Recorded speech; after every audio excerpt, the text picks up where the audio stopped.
Olá, aqui quem fala é o Igor, eu sou médico revalidado pelo Revalida INEP.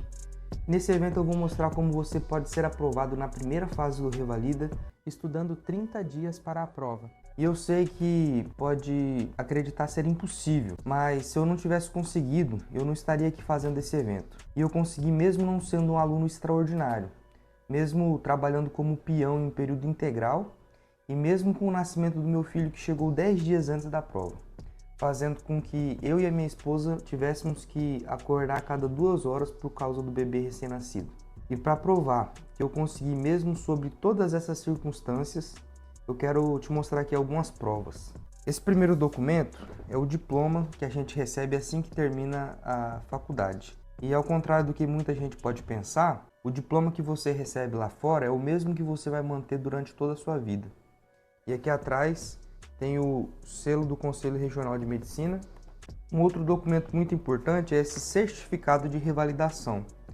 Esse aqui é o meu certificado, eu revalidei pela Universidade Federal do Acre e é um documento que comprova que você passou pelo crivo do revalida. E um dos mais importantes e o motivo por que todos vocês estão aqui é esse pequeno cartãozinho aqui que é o famoso CRM. É com esse cartãozinho aqui que você tem o direito de exercer a medicina aqui no Brasil. Esse aqui é o meu. E veja mais esses dois exemplos de vitória, o Ednardo e o Cléo Rossati. Os dois estudaram o cronograma de 30 dias e foram aprovados na primeira fase do Revalida. Sou do Cléo, atualmente eu moro no interior, no Mato Grosso do Sul, em Rio Brilhante. Sou formado em Educação Física, né? Posteriormente eu fui para Medicina, né? Formei no Paraguai. E eu conheci o curso, um link patrocinado no Instagram. Li bastante, é um curso muito focado no estudo de questões, né? E ali eu entendi que seria muito mais fácil eu conseguir entrar na alma da banca do Revalida. Ficaria mais fácil eu entender o que eles estavam cobrando, e aí eu conseguia entender como que era a dinâmica da prova. Ficaria mais fácil para mim. E de fato foi. Eu acabei aprendendo muita coisa de uma maneira muito mais rápida do que se eu for ficar batendo texto, que aí demora muito e você acaba não chegando no objetivo. Eu entrei nessa prova com o objetivo de fazer pelo menos 70 pontos na prova objetiva. E eu consegui 73 só no objetivo, fora a dissertativa. Quando eu vi 73 pontos, aí eu falei, agora vai dar certo. Já chegou a fazer a outra edição da prova do Revalida ou essa foi a sua primeira edição fazendo pra valer mesmo? Eu já fiz outra já. E qual que foi essa diferença aí, esse divisor de águas de uma prova que você já tinha feito e não foi aprovado e depois a prova que você fez que foi aprovada? O que você acha que mudou nesse meio tempo aí que conseguiu te garantir essa aprovação? Então, assim, eu já tinha feito um outro curso tradicional e aí, como o senhor falou, das videoaulas, aquela metodologia mais passiva. Não vou dizer que eu não aprendi nada, mas para a prova em si, não tive o resultado esperado, né? Não pelo fato de passar, mas o rendimento não foi bom. Porque na outra vez eu consegui 51 pontos e aqui foi bem diferente. Como eu não tinha muito tempo, a velocidade de aprendizado com a metodologia, para mim, foi muito importante, foi muito significativo. A metodologia ela é muito mais direta, muito mais focada e eu consegui render mais. E outra coisa, eu aprendi a estabelecer uma meta. E o curso ele estabelece metas, né? Ele deixa bem claro as metas, né? Quando a gente começa. Então ali eu tinha uma direção e eu tinha que cumprir aquela meta. Eu consegui evoluir bastante e cheguei na prova assim muito tranquilo. Eu cheguei na prova e falei, olha, eu tô bem treinado para isso aqui, não tô nervoso, não tô ansioso, então eu cheguei preparado, eu sabia o que eu ia encontrar lá. Sou Ednardo, né? Eu fiz medicina aqui na UPAP de Cidade do Leste, aqui moro em Foz do Iguaçu. Eu já tenho 40, formado em Educação Física e resolvi entrar para medicina, porque eu já trabalhava mais ou menos na área de reabilitação. Eu terminei o internato em dezembro e não cheguei a comprar nenhum curso e eu não tinha tempo hábil para estudar tanto assim, igual as outras pessoas, porque eu fiz o internato, eu não fiz o internato aqui em Cidade do Leste, eu fiz o internato em Encarnação, que fica 300 quilômetros daqui. Então eu tinha que ir e voltar, porque eu tenho família aqui, tenho a mulher e os filhos, e eu tinha consultoria de alguns alunos aqui de personal ainda, porque eu trabalho de personal, e que eu tinha que conciliar com trabalho, família, e acordava às 5h30. Fiz um planejamento para estudar de 6 da manhã às 8 da manhã, e aí eu ia atender meus alunos de personal, eu chegava, eu tinha que buscar menino na escola, eu almoçava, estudava de 1 até 3 da tarde. À noite, se eu não estivesse muito cansado, eu revisava alguma coisa que eu fiquei mais em dúvida, né? Então, assisti videoaula nenhuma. Eu sempre pesquisava na internet, ou então pegava os livros que eu tinha aqui e olhava pelos livros e fazia meu resumo. E eu confio no método, aquele método do dos 28 dias ali sem falhar nenhum dia, foi bem bacana. E acabou que deu certo. Eu passei na primeira etapa e agora estou firme aqui estudando para a segunda etapa. Eu tentei seguir ao máximo que o Igor propôs, né? Que é não ficar estudando por videoaula, porque a curva de esquecimento é muito grande nas videoaulas. Sempre quando eu vejo uma videoaula agora, eu já penso assim, é o que o Igor falou, fica na mente da pessoa, é engraçado. O meu sentimento é que eu sou capaz, né? Valeu a pena tudo que eu passei. E no conteúdo do evento de hoje, eu vou falar com você sobre os 3 principais erros que levaram 62.647 médicos formados serem reprovados durante todas as edições do Revalida INEP. E é isso mesmo. Durante as edições de 2011 a 2023, estiveram presentes para a realização da prova 81.354 médicos formados no exterior e somente 18.707 foram aprovados. Ou seja, 77% dos médicos reprovam por praticar esses 3 erros que eu vou te mostrar hoje. Mas antes, eu vou ter que te mostrar como é que, no meio desse cenário impossível, eu consegui passar nessa prova. E para isso eu preciso te contar um pouco da minha história. Os meus pais, eles sempre sonharam com a faculdade de medicina para mim. E assim como você, esse sonho já era muito forte desde que eu estava no colégio. Mas quando eu terminei o ensino médio, eu não tinha condições reais de ser aprovado no vestibular das universidades públicas. Eu não era um exemplo de aluno empenhado nos estudos. E eu tinha plena certeza que eu tinha que ficar pelo menos uns 2 anos estudando no cursinho para tentar ser aprovado no vestibular de medicina. E eu realmente não estava disposto a arriscar 2 anos estudando e ainda assim não ser aprovado. E além disso eu tentei financiamento para universidades particulares, mas eu não consegui. Porque esses valores de 9 a 15 mil reais por mês eram impossíveis para minha família arcar. Ainda mais tendo que somar outras despesas como alimentação, hospedagem, enfim. Eu precisava buscar outra solução. E eu encontrei essa oportunidade me mudando para a Bolívia. E eu já sabia logo de cara que após eu me formar eu teria que me submeter a esse processo de revalidação. Só que eu não me preparei para essa prova durante a faculdade. Na verdade, eu sempre fui um aluno mediano. Na UCBOL, que foi a universidade que eu cursei, tinha um sistema de bolsas que dava um prêmio, uma bonificação para os melhores alunos de cada semestre. E nem nos semestres que eu me esforçava mais, eu nunca ganhei uma bolsa dessas. Para você ver que eu não sou o cara mais inteligente do mundo. Após me formar, eu já estava num contexto completamente diferente de quando eu iniciei os estudos. Já tinha me casado e minha esposa estava grávida. E como pai de família, eu precisava de alguma forma de sustento até poder exercer a minha profissão aqui no Brasil.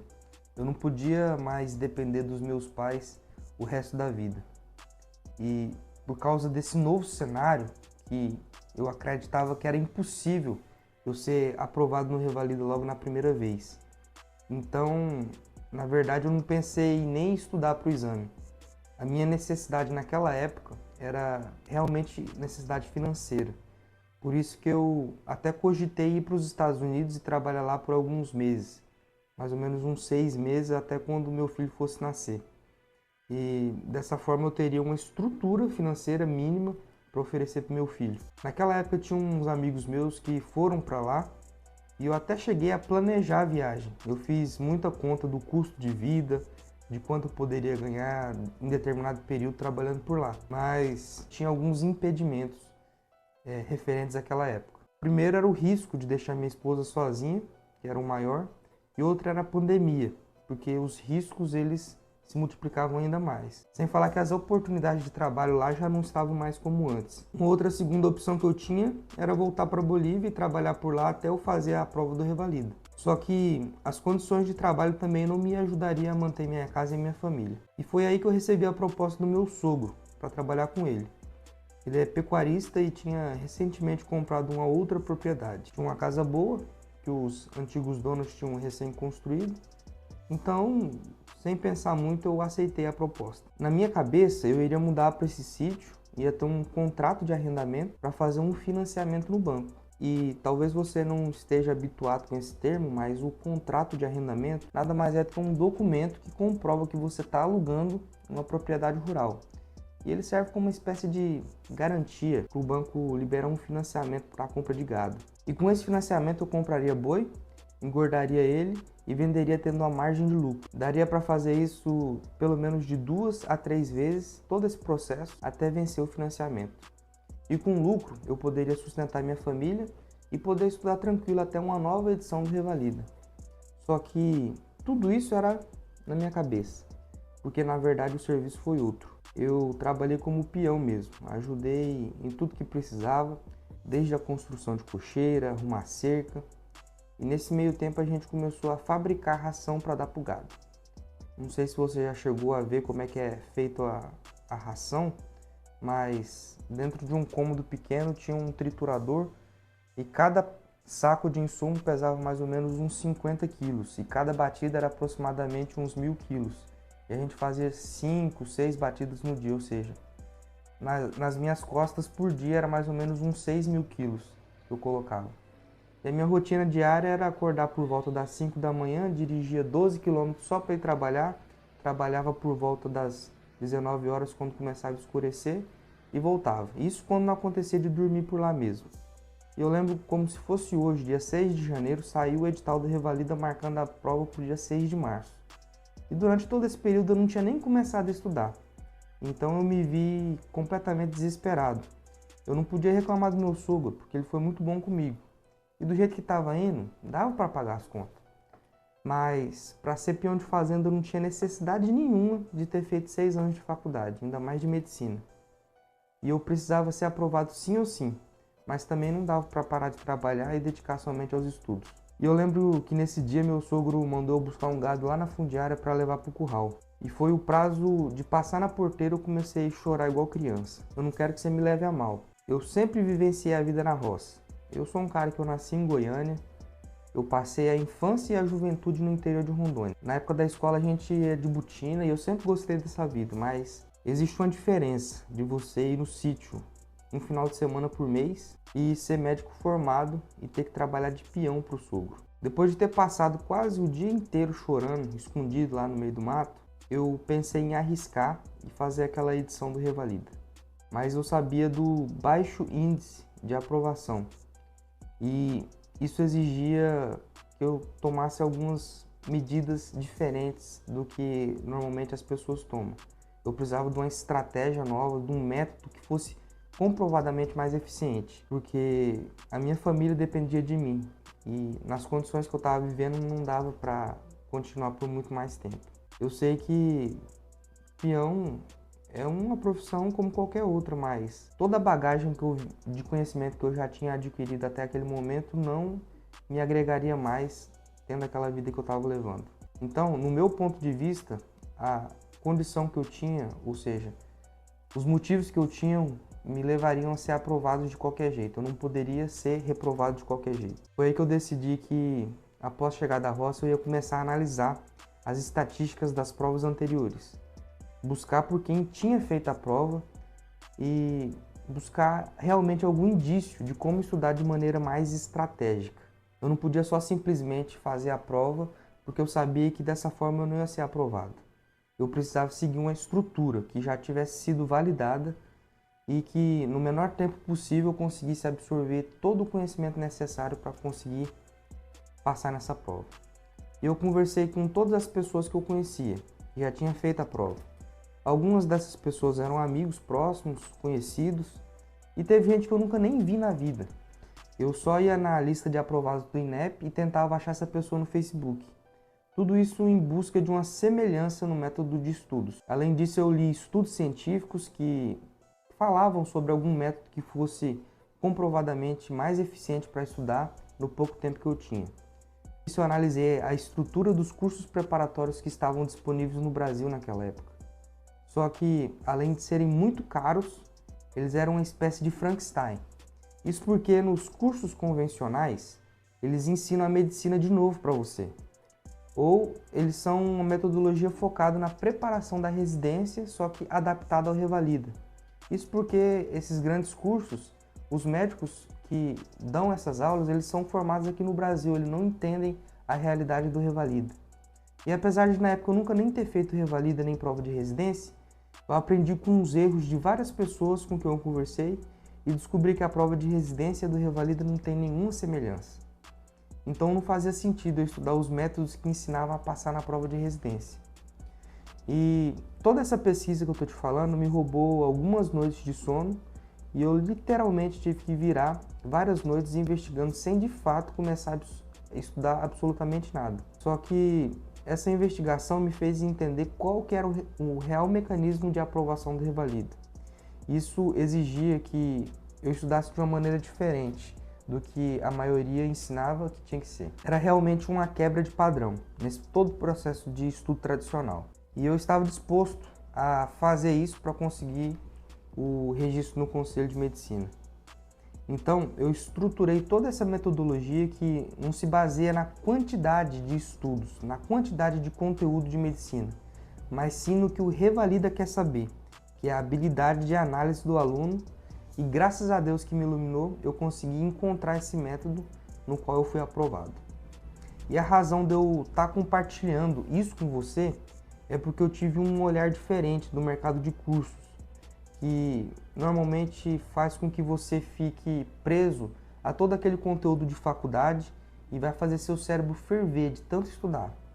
Eu sei que essa descoberta pode ajudar muitas outras pessoas a conseguir o tão esperado CRM, de uma maneira muito mais simples e com uma menor carga de trabalho, porque não tem como base um método antigo e errado de preparação para o exame. Eu vou enfatizar também que durante a minha pesquisa por essa nova metodologia, muitas pessoas com quem eu conversei, que passaram sem ter feito cursinhos ou coisa do tipo, não se mostraram abertas a me passar algumas informações detalhadas da metodologia de estudo delas. E isso realmente é um grande obstáculo. A maioria dos médicos formados no exterior, ele fica sujeito a cursinhos tradicionais, que ensinam ainda, infelizmente, do jeito errado, para passar na prova do Revalida. E depois que eu comecei a atuar no Brasil como médico, eu vi que é realmente gratificante fazer a diferença na vida de um paciente que você atende. E eu fiquei me perguntando, imagina se eu fizer a diferença na vida de um médico, que vai ajudar milhares de pacientes durante a vida profissional dele. O quão mais gratificante isso não seria? E com isso eu realmente desejo com que muito mais pessoas possam ter acesso a esse mecanismo que eu desenvolvi, para contribuir e aumentar esses índices de aprovação. Convenhamos que o índice de reprovação histórico do Revalida é muito grande, porque as pessoas entram na prova despreparadas, elas não estudam como fazer prova, elas enchem a cabeça de conteúdo, só que não tem um direcionamento correto do que e de quando fazer as coisas certas. Então, agora que você acompanhou como surgiu esse mecanismo que me fez aprovar, sem estudar de maneira errada horas de conteúdo de medicina que muitas vezes nem cai na prova, eu vou aprofundar o tema da aula de hoje. Eu falei no início desse vídeo que 77% dos médicos que prestaram o exame não foram aprovados, considerando todas as edições do Revalida até hoje. Essa estatística que você vai acompanhar aqui na tela comigo agora, edição por edição, é para que você veja a veracidade dos números que eu estou trazendo aqui. Aqui são mais dados estatísticos sobre o Revalida que mostram que 77% de todos os candidatos desde 2011 foram reprovados, ou seja, existem 62.647 médicos que já prestaram Revalida e ainda não conseguiram revalidar, ou seja, estão impedidos de exercer a profissão aqui no Brasil. Esses números são alarmantes. A gente consegue ver na última edição do Revalida 87% de reprovação. A primeira edição de 2023 teve 86% de reprovação. Em 2022, a segunda edição, 87% de reprovação. Em 2022.1, a edição que eu participei teve 9% de aprovação somente. 2021, ali teve meio a meio praticamente. 2020, 17% de aprovação somente. No ano de 2017, 87% de reprovação. 2016, 64% de reprovação. 2015, 53% de reprovação. O ano de 2014, 60% de reprovação. O ano de 2013, 91% de reprovação. Quase ninguém passou. 2012, 88% de reprovação. e a primeira edição de 2011, 85% de reprovação. Agora eu quero te fazer uma pergunta. Você também acredita que a prova do Revalida é difícil e por isso que muitas pessoas não passam? Você acredita que existe algum tipo de conspiração do governo para que médicos formados em faculdades no exterior não trabalhem no país? Não é só você que pode acreditar nisso. Veja que muitos candidatos também pensam o mesmo, como eu estou mostrando no print na tela. Você acredita que o Brasil tem medo de perder as vagas de emprego para médicos no exterior? Se você tem essas dúvidas e elas te levam a acreditar que o exame é uma barreira natural à entrada de novos médicos no país, você está enganado. Essa maneira de pensar só vai prejudicar ainda mais o seu acesso à obtenção do CRM. A sua mente pode ser uma grande aliada quando você está analisando e sendo posto à prova a sua capacidade, mas pode ser uma grande inimiga, pois pode te sabotar para que você não se sinta frustrado caso não venha a ser aprovado, criando desculpas para si para amenizar a falta de sucesso na aprovação na primeira fase do Revalida. E da mesma maneira que acreditar que passar na prova é difícil, esse pensamento te leva a outro. Acreditar que precisa estudar muito é a consequência dessa autossabotagem. E também é o primeiro erro dos 3 que eu vou abordar nessa aula com você. Eu te convido desde já a não focar mais no grau de dificuldade da prova, até porque estão acontecendo debates na Câmara dos Deputados sobre o grau de dificuldade da prova. E não trago boas notícias para você. Veja o print que eu separei para você da audiência pública promovida pela Comissão de Fiscalização Financeira e Controle da Câmara dos Deputados. O argumento em defesa do Revalida é que a nota de corte de 65% de aprovação é para aprovar formados que sabem um pouco mais da metade do que deveria saber. E nesse outro print, os comentários públicos acerca desse assunto. O comentário diz que uma das poucas áreas onde o Brasil é excepcional é justamente na medicina. Portanto, facilitar o Revalida nivelaria por baixo a qualidade dos profissionais de saúde. E no outro comentário, a pessoa disse que o exame não é para verificar as faculdades no exterior. A questão focal do Revalida é avaliar a competência do médico no atendimento das unidades de saúde. Portanto, se você tinha alguma esperança de encontrar alguma facilitação no exame em algum dia, eu estou mostrando para você que isso não vai acontecer. Então, o quanto antes você não criticar o sistema e se preparar para ele, principalmente mentalmente e emocionalmente, é o melhor que você pode fazer para passar na primeira fase do Revalida. E como eu disse, muitos encaram a prova como se fosse algo impossível para elas. E o erro 1 é estudar de novo 6 anos de medicina. Eu já provei para você que as estatísticas mostram índices de reprovação altíssimos. E se fosse a capacidade de estudar muito que levasse à aprovação, você que já passou 6 anos de medicina estudando igual um louco, poderia facilmente passar na prova. Mas isso não é o que acontece. E deixa eu te explicar o motivo de revisar os 6 anos de medicina ser um erro. Eu avaliei todas as provas anteriores das edições do Revalida e garanto para você que menos de 40% do conteúdo ensinado na faculdade cai no exame. A prova disso tudo que eu acabei de falar, há poucos minutos atrás, é que a presidente da Associação Nacional das Universidades, Elizabeth Guedes, disse que o exame só consegue avaliar pouco mais da metade do conhecimento que você já deveria saber. E agora você deve estar se perguntando, se não cai tudo da faculdade na prova, por que todos revisam 6 anos de medicina? A resposta é simples. É só porque a sua escolha é sempre influenciada pelo jeito que a maioria faz. Se desde a infância você foi ensinado que para passar na prova você tinha que revisar o conteúdo do bimestre ou do semestre inteiro, o método continua se repetindo até hoje. Isso é totalmente fisiológico. A sua mente ela não quer pensar em caminhos desconhecidos. Isso porque demanda muito esforço e energia do cérebro. Então você acaba repetindo o que todos estão fazendo. É um mecanismo natural do seu cérebro. E por esse motivo vai acreditar nos dados que mostram mais plausibilidade para você. Ou seja, se a maioria falar que só dá para passar no Revalida se for se contorcendo de tanto estudar, provavelmente você vai acreditar. Já eu falar no efeito manada, eu vou te dar um exemplo simples. Eu, por exemplo, gosto de ir em restaurante, então às vezes eu não tenho em mente um lugar para ir, eu pego meu celular e pesquiso no Google alguns locais que tenham melhores avaliações de cliente. Isso me faz acreditar que o restaurante é melhor do que uns com menos avaliações. Esse é o efeito manada, que também é usado em você pela maioria dos cursinhos que vendem milhares de videoaulas, reforçando a impressão de que isso é o que te faz aprovar no Revalida. E eles estão fortalecendo essa crença de que a prova é difícil e se você não estudar todas as apostilas e ver todas as videoaulas, você não vai passar. Mas para descontrair, eu coloquei aqui uma charge para você ver como os alunos, como eles se sentem durante toda essa pressão que o exame gera. E o segundo erro que talvez você esteja cometendo é estudar as matérias que você se considera fraco, devido ao seu desempenho na faculdade. Infelizmente, muitos dos alunos formados no exterior têm déficit de aprendizagem, algumas vezes por conta da própria instituição, mas na maioria das vezes essa falha ocorre pelas próprias atitudes dos estudantes.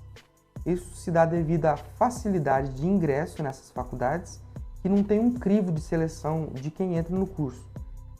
E principalmente devido a um fenômeno muito conhecido, como a síndrome do pássaro dejaulado. Inclusive, aconteceu comigo. Vou te explicar o que acontece. São basicamente dois perfis de pessoas que vão para o exterior em busca desse sonho. O primeiro deles são de pessoas que já vinham com a formação anterior aqui no Brasil, têm uma bagagem de conhecimento e experiência, e por algum motivo resolveram pivotar a carreira e seguir um novo sonho que já tinha bastante tempo que estava no papel. Esse perfil de estudante ele tende a ser mais centrado e já entra com foco em se tornar médico, ser aprovado no Revalida e atuar no Brasil, sem muitas distrações durante esse processo. O segundo perfil, que normalmente é representado pela maioria, são os famosos pássaros que saíram da gaiola, ou seja, normalmente são recém-egressos do ensino médio, homens e mulheres na faixa dos 18 anos, que até pouco tempo atrás moravam com os pais e nunca tinham tido a experiência de morar sozinhos, muito menos em outro país. Esse acúmulo de eventos inéditos geram o seguinte efeito. Alguns desses jovens, nessa primeira fase de mudança, vão buscar satisfazer todos aqueles desejos que tinham desde a época do colégio, como participar de festas, se aventurar em viagens, mas que talvez por repreensão dos pais ou por morar numa cidade do interior não tinha acesso. O outro efeito é o vislumbre da novidade. Tudo é muito novo, a cultura, o idioma, as pessoas, e com essa novidade vem o desejo de ser melhor, diferente, popular, e tudo isso toma tempo e recurso. O foco nos estudos normalmente fica em segundo plano, e alguns desses estudantes mantêm essa vida dupla de balada e estudos até o final do curso. Não que isso seja de exclusividade dos estudantes estrangeiros. No Brasil isso acontece também. O problema é que nós que somos formados no exterior temos muito mais aprovado que os médicos formados aqui no Brasil. Resumindo, essas distrações que normalmente ocorrem no primeiro ano de faculdade influenciam nos resultados posteriores e no rendimento do curso no geral, porque as disciplinas bases dos estudos posteriores foram negligenciadas. E para você ter uma ideia, em todo o Brasil, o total de vagas do curso de medicina só na universidade pública foi de 10.600, isso lá em 2019. E somente na cidade de Pedro Juan Caballero, no Paraguai, estudavam 12.000 alunos distribuídos em 9 faculdades. Somente a Bolívia, Argentina e Paraguai ofertaram em 2018 65.000 vagas no curso de medicina, enquanto no Brasil, no mesmo ano, considerando todas as universidades públicas e privadas, foram ofertadas 167.000 vagas. Ou seja, em breve, a oferta dos cursos nesses 3 países vão chegar à metade dos cursos oferecidos aqui no Brasil. Só que, diante dessa facilidade, muitas universidades não têm uma estrutura mínima para funcionar. Algumas faltam necrotério, biblioteca, ou têm poucos exemplares de livros para que possam ser estudados. Muitas delas têm aulas vagas, matérias incompletas, como você pode ver no artigo da revista Exame que está aqui na tela. Existem muitos casos de alunos que ingressaram na faculdade no Paraguai e depois descobriram que não tinha autorização do Conselho Nacional de Educação Superior, o CONES, para funcionar, que é uma das exigências estabelecidas pelo Ministério da Educação do Paraguai. Mas isso é um caso extremo. O mais comum e o mais alarmante, pois envolve uma grande quantidade de faculdades no Paraguai, se trata de faculdades sem o selo de qualidade da Agência Nacional de Avaliação e acreditação do ensino superior do Paraguai. Somente 13 tinham o selo dos 37 cursos de medicina que o Paraguai ofertava no ano de 2019, como eu estou mostrando para você aqui na tela. Tudo isso revela que, muito provavelmente, você deve ter uma defasagem de algo que você deveria sim saber, mas por todos esses motivos relacionados à qualidade do ensino no exterior, você não estudou ou não se aprofundou no estudo. Por isso, muitos dos alunos saem do internato pensando em estudar aquilo que não conseguiram estudar durante a sua formação acadêmica. E sinto te dizer, mas isso também não vai fazer com que você seja aprovado no Revalida. Esse erro de se concentrar naquilo que você acredita ter defasagem de estudo também pode te levar ao terceiro erro, que é estudar muitas horas exaustivamente. De forma geral, as pessoas empregam muito esforço, mas sem direção. Com o método convencional de estudo, você tende a empregar mais recursos para atingir o mesmo resultado. Quando se dedica muitas horas de estudo sem ter direção e estratégia, o seu resultado final fica totalmente comprometido. Esse foi o jeito que você aprendeu lá na faculdade, mas não é o jeito que vai fazer você ser aprovado no Revalida. E é justamente aí que eu consegui entender que era possível passar mesmo sem ter as mínimas condições de estudo, como eu disse anteriormente.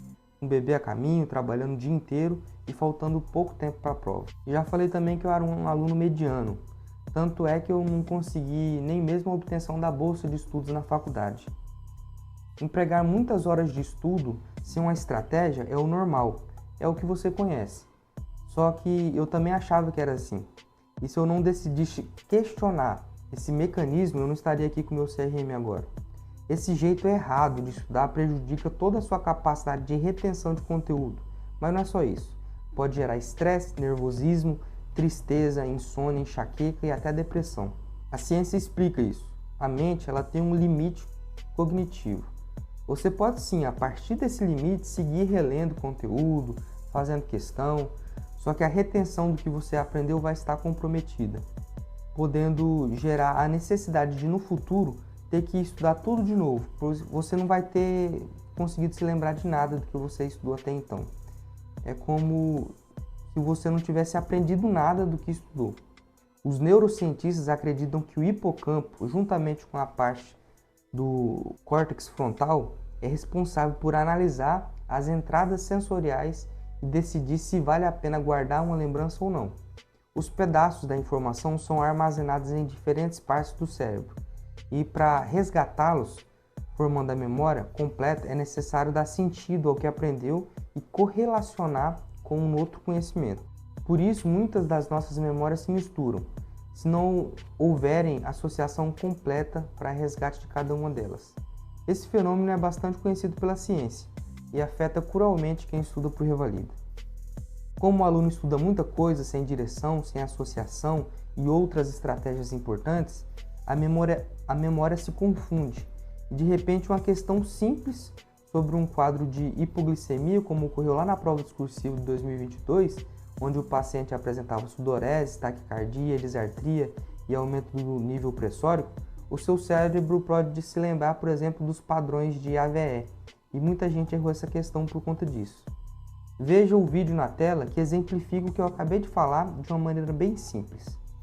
Antes de falarmos sobre memória, leia as palavras que vão aparecer aqui e tente memorizar elas de cabeça.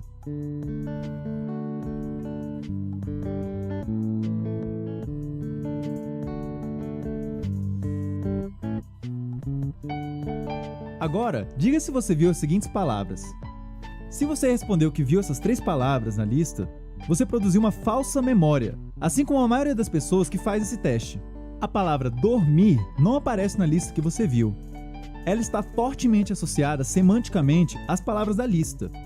Nossa cognição é vulnerável a esse tipo de erro por funcionar de maneira associativa. Falsas memórias, ou seja, lembranças que temos de coisas que não aconteceram, podem ser muito vívidas, tanto quanto memórias de coisas que realmente aconteceram. Por isso que o simples fato de uma memória ser vívida e poder ser descrita detalhadamente não é uma prova final de que algo realmente aconteceu do jeito que alguém falou.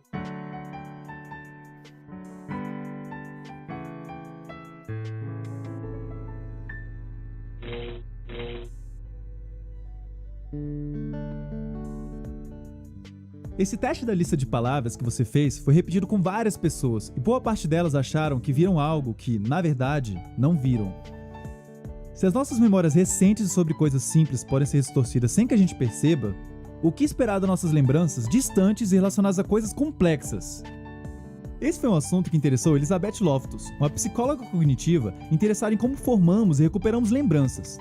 Em um dos estudos de Loftus, 2 grupos de participantes assistiam o mesmo vídeo sobre um acidente entre 2 carros. Depois, os pesquisadores perguntaram para um grupo de participantes a que velocidade os carros estavam quando se esmagaram, e perguntou a outro grupo de participantes a que velocidade os carros estavam quando se tocaram. O primeiro grupo relatou uma velocidade muito maior do que o segundo grupo. A simples mudança na maneira de perguntar algo resultou em uma grande diferença nas memórias dos participantes, mesmo que ambos tenham assistido exatamente o mesmo vídeo. Como você pode ver no vídeo, uma simples mudança numa palavra pode trazer respostas completamente diferentes.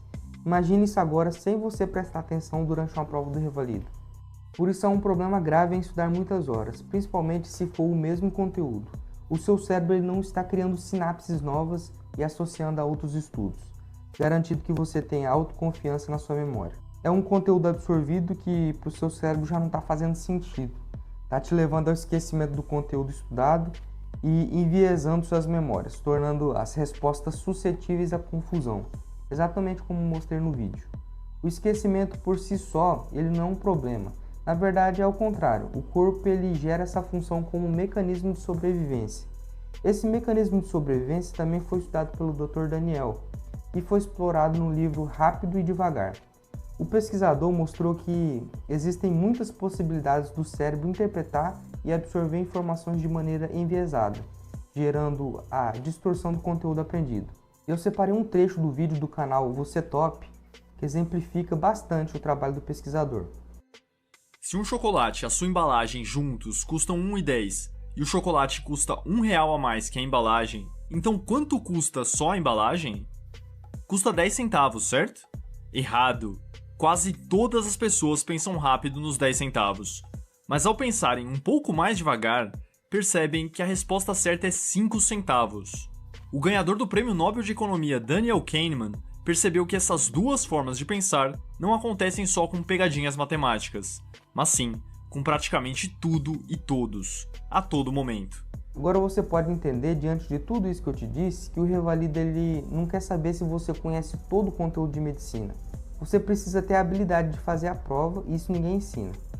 E foi isso que me fez passar de primeira, mesmo sem tempo para estudar, mesmo trabalhando e ainda faltando somente 30 dias para a prova. Mas você deve estar se perguntando, como mudar essa fisiologia para que ela favoreça a sua capacidade de retenção de conhecimento? E essa é uma resposta que você vai descobrir na segunda aula, onde eu vou te mostrar o jeito certo de se preparar para a prova do Revalida. Hoje eu mostrei para você que, por mais que pareça ser impossível ser aprovado na primeira fase do Revalida, eu consegui aplicando o que eu estou te mostrando nessa aula e que ainda vou mostrar nas próximas 2 aulas. Eu falei sobre 3 erros que você está cometendo e que é importante se conscientizar que é necessário mudá-los para que você seja aprovado no exame do Revalida. Pois esses mesmos erros estão conduzindo médicos formados nas faculdades estrangeiras à reprovação histórica da margem de 77%, somado todas as edições do Revalida INEP. Na próxima aula, eu quero te ensinar como se preparar de forma mais rápida, simples e eficiente, estudando do jeito certo e que leva à aprovação do Revalida. Não perca por nada.